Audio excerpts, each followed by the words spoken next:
Harambaşı Niyazov'un başlangıcı ve Haramdağ Berdimuhammedov'un devamatı neticesinde ak mermer daşı bilen bedelen Aşgabat her gün şehrin yaşayıcılarını radyoaktiv şökle bilen zehirleniriyor. Bunun üstesine hükmüravan zalim 2007-2008 yıllarda öz dolanırşını Avrupa'nın zehirli radyoaktiv kanunlarını vaqtlayın Türkmenistan'a saklamağı boyun alıp 1 milyar 300 milyon doları öz cübüsüne urmaktan başladı. Ayratin belgili, zehirli yük taşıyan yürüytü vagorları yurdun içinde gören gözlü şayatlar var. Çeşmelerden gelen haberlere göre onkoloji ve beceriş merkezlerine, dermanxanalardaki nöbetler, azık dükkanlarındaki nöbetlerden has uzun. Haramdağın doğması, atasının siyasetini devam ediyor.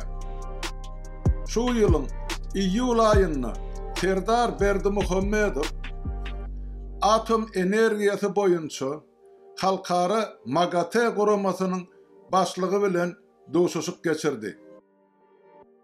Eğer de Türkmenistan'na atom reaktörlerinin asla yokluğunu göz önüne tutsak, demek berde sevda Türkmenistan'ı radyoaktiv kalınların təze tapqırını getirmek barada gidiyor.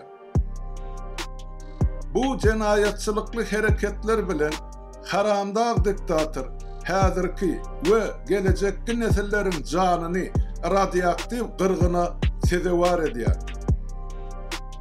Devletin rayetleri, onların ömrü ve sağlığı Haramdağın ve onun tohumunun elindeki en arzan harida öwrildi. Bilşimiz ýaly, olaryň özleri ähli tohumy bilen yerli ilaty howulup çykarylan höwredede ýaşaýarlar.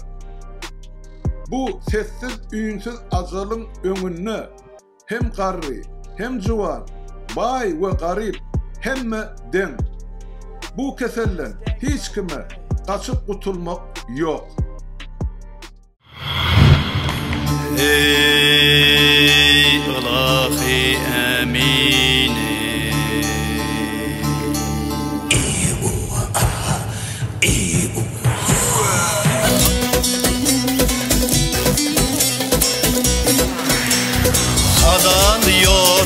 adan yolu atlanalıyma.